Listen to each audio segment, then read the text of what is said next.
Good morning, people of God. Welcome back to my channel. I am Deb Morris, your spirit poet, and today I'd like to share with you.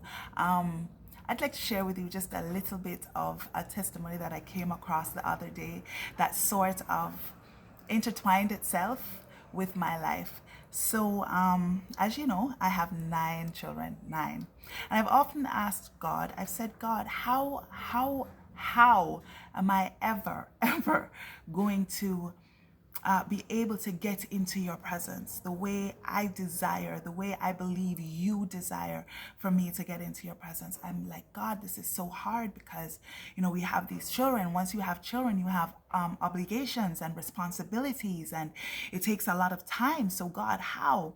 And I think I told you this before, but as I cried out to God, because you don't get a lot of time as a mom in the first place, let alone a mother of 9, right? My children are always there, especially the younger ones. They always want your attention. They always want to talk about some things that are so insignificant. But because they're your children, you can't just say, hey, leave me alone. You can't do that. And then there's times when you just want to be by yourself and you don't even get that. But here I was, and I was in this position and I was crying out to God, and up on my screen popped the story of Elder Lucy. And Elder Lucy, never heard of her. Listen, I'm an avid researcher of the people of God, the generals of God, as I like to call them. I like to just go through, the internet searching for the likes of, I think his name was Asibi. I found him in the last week. Yes, and you find people like Bosworth and Wigglesworth, and you hear me call their names all the time. John G. Lake, and all these A.W. Towser and E.W. Kenyon, and all these men, and you just search through and you're reading, and their stories are just creating such a hunger in your heart for the Lord. Even when I read Babalola's story, I was blown away. I'm like, God, really? So you're looking, and I'd never really seen a lot of women except like, Catherine Kuhlman and Amy McPherson, yeah, the founder of Foursquare churches across the world, right? So you never really see a lot of women, and I suppose I would always say, because the women are home and they're taking care of the children, because a lot of these ministers that I speak about, Wigglesworth and John G. Lake, and those men had, sizable amount of children. We're talking about 6, 7 children. I've counted in most cases, and so I'm like, oh, so the women are always home taking care of the children, and the men are going out and they're ministering on the Lord's behalf. And so I was, sometimes I say, God, is this really even possible? But us knowing that all things are possible with God, you keep going because you really want to see you want to see him. I don't know about anybody else. I want to see him. I want to see him on this side. I want to have that relationship with him. I want to have that relationship with the Lord, not just to speak about, but to have it, I want it. I want that encounter so bad. And so as I spoke to the Lord, I said this thing jumped up on my screen, and I suppose it's because I'm always searching out these people, but this is the first time I'd come across Elder Lucy. And as I read about Elder Lucy had 9 children. What? You mean like me? She was a black woman born in the 1800s, had 9 children. But get this, in the middle of her she was married, of course, she was married, and having been married, had 9 children with her husband. Here goes the airplane again. Let's just wait on that. So she had 9 children. She was married, and her husband, at some point during the marriage, just upped and left. You heard me. Left her with 9 children. And she began going to this church that was pastored by Parnam. Parnam, he was one of those evangelical ministers in the 1800s that God used mightily, and he had started a church that was open to both blacks and whites at the time. And so she had started going to that church. I believe I believe the Azusa Street revival with the Mr. Seymour was also linked strongly to that church, as was John G. Lake at the time. So it's around the same time. It was obviously a great awakening of the Lord, where many people were just, awakened into this revival, that this great move of God at the time. So this lady, Elder Lucy, she moves from where she's living at the time because her husband has left her and she has absolutely nothing with 9 children. So here she is trying to make out a living. She's taking and sewing, and she and her children, they're working on the sewing. But God had spoken to her in I believe it said that she was in a meeting, and the Lord spoke to her and told her that she would have a great ministry, that he would use her.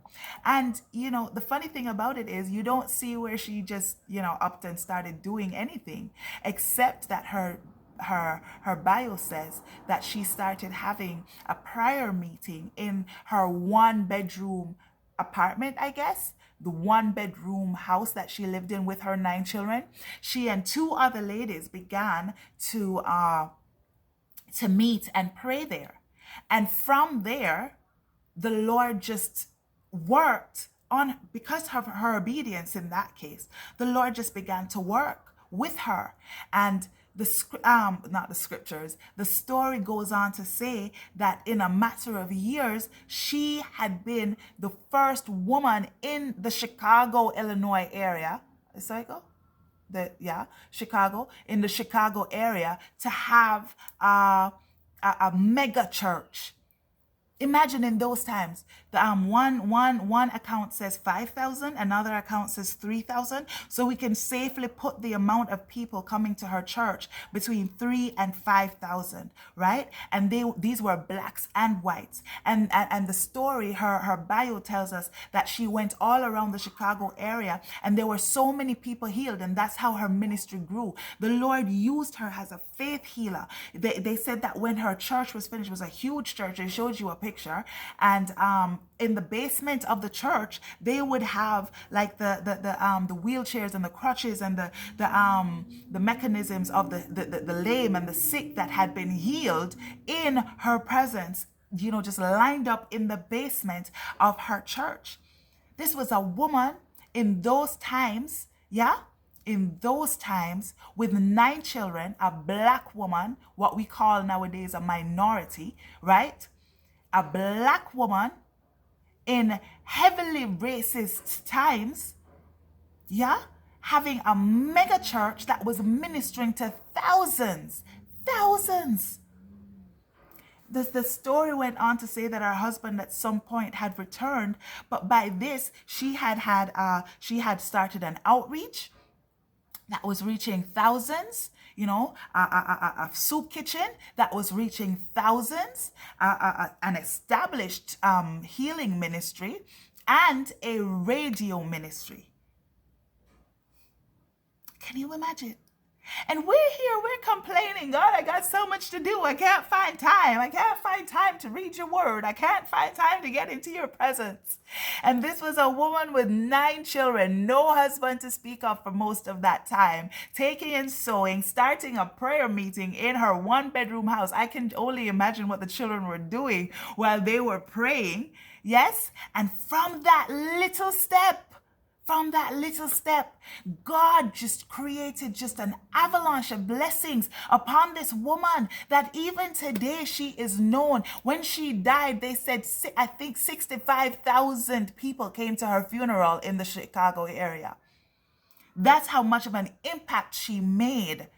That's how much of an impact Elder Lucy made. Isn't that amazing? Isn't that amazing? And then if you read a little further, one of her sons also became a minister. So we see that it was not just her. She passed on the legacy. She passed it on to her children, and her granddaughter was called Little Lucy, and she was actually named. She died in 2010, and she was actually named one of the most important people to Black gospel music at some point in her life. Do you see how God can turn whatever situation we are in into just a mighty move of God for his glory and for our good. He can take whatever situation. All he requires is for us to just yield to him and be open, be obedient, be willing. Be open, be willing, be obedient, be consistent. Consistency. Because there are times when he talks to us and we're excited, man, and we're, yeah. And then everything starts happening and we just lose that excitement. We lose the excitement and, we fall short. It's happened with me. It's a cycle. It's a cycle. But that's why we need to grab a hold of Psalm 31. Put our trust in God. Fear only him. Do not worry about the people around you, what they're saying. Yeah, idiot. Are you full? People sometimes don't even consider what they're saying to you sometimes, and so you leave out of their presence feeling, I wonder if I made the wrong decision. But if we trust God, if we are trusting God, then we know that even when we make the wrong decision, as long as our focus is on him and we're working, as long as we're working for the kingdom of heaven, he will turn even our mistakes into miracles. He will turn even our tests into testimonies. He will turn our mess into ministry. This is the amazing God that we serve. But he says, seek me first. Seek me first. Elder Lucy never sought fame. She never sought fortune. She never sought notoriety or any of that. She sought him first. You're saying, I can't do anything. There's nothing I can do. Yes, there is. Yes, there is. There is so much you can do. There's so much you can do. You can start by talking to your coworker. You can start by talking to your boss. You can start by having devotions with your children in your house. You can start by calling a couple of your friends who you would normally just sit around and talk about fashion or what happened in the news last night and say, hey, let's have a prayer meeting. Let's meet over WhatsApp or Zoom or whatever platform you have available to you. You can open your house and say, hey, let us meet with your neighbor. You can say, let us meet on a Tuesday evening after work and we'll spend 1 hour just praying for our community. You could do that. You could start with your husband or your wife. Instead of doing the normal things that we do each day, which, really doesn't amount to anything sometimes. I'm not saying that our private time and our family time is not important. Please don't think that's what I'm saying. That is not what I'm saying by any stretch of the imagination. All I'm saying is that if we really want to see God, then we have to change. We have to switch it up. We have to switch it up. If we're really wanting to experience what he has prepared for us for this time, then we must do things differently. We cannot expect to be doing the same thing we're doing and expect the same results. In every single time that there was a revival, whether it was in Fiji or in Wales or on Azusa Street or wherever the revival was, there had to be a change in action. The actions of the people had to match the hunger that was spurring them. There wasn't just a desire, there was an action to match the desire. And as the actions matched the desire and they diligently sought after the Lord and they dropped things. Some of them, I believe in the Fiji revival, before those people went over, they fasted 30 days, fasted and prayed for 30 days. We don't even want to fast and pray for 1 day. Oh, I can't fast. When I fast, my head hurt me. When I fast, I pack up a gas. Yeah, we find out. But we want to see God's hand. How do you want to see God's hand and we're not willing to sacrifice anything? If you're willing and obedient. If we want to see the hand of God move in our community, if we want to see the hand of God at work in our country, if we want to see the hand of God at work in our church, then we must make some changes. We must begin to be radical. Get radical about the things of God. So turn off the TV. Shut your phone off. Put down that book. Seek the Lord. Seek the Lord, because we know he says when we seek him, we will find him. When we seek him, we will find him. All those men, those generals of faith, they had to sacrifice some stuff. They had to sacrifice some stuff. They had to die to flesh. Lord, may I be willing to die to flesh. May I be willing, Father God, to be a living sacrifice. May I decrease as you increase. Lord, give me a fire. Give it to me, God. Give it to me. Give me a hunger and a thirst that can only be satisfied by more hunger and more thirst for you. Let me find myself in you. Yes, God. Yes, God. There's this little song. It was sung by, I think it was a group, like Upper Room or something. And they had this little area where they were just free praising. And this girl came out and she started to sing this. It's my joy to lose my life and find it in Jesus Christ. Find it in Jesus Christ. Yeah, it's my joy to lose my life. Find it in Jesus Christ. Find it in Jesus Christ. That is my prayer today. Make it your prayer that we would lose our life and find it in Jesus Christ, so that he would fill us and make us, Make us aqueducts. Is that a word? Yeah, it's a word, but what does it mean? Make us pipes. Yeah, make us pipes through which would flow the very presence of God. Yeah. Hallelujah. Thank you for joining me. I hope you got something out of Elder Lucy's testimony, what I was able to share. You can go look her up.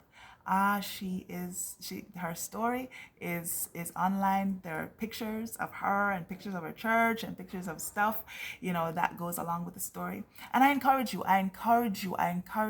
go read up on the revivals that happened. Go see what happened. There was a revival in Jamaica in 1861. Go read up on that. Just type that in Google, right? The revival, Jamaica's revival, 1861. Look up all the revivals that happened. Look up the revival of Wales with those two ladies. Look up the revival of East Africa. That's even now we're seeing evidence of, in this day and age. Look up the Azusa Street revival. What happened there? Look up the revival in Fiji. Oh, that was something. Look it up. Look them up. Build up your faith. Yeah? Get stirring in your spirit. I'm Deb Morris, your spirit poet. Thank you so much for joining me today. And lose yourself. Find yourself in Jesus. God bless you.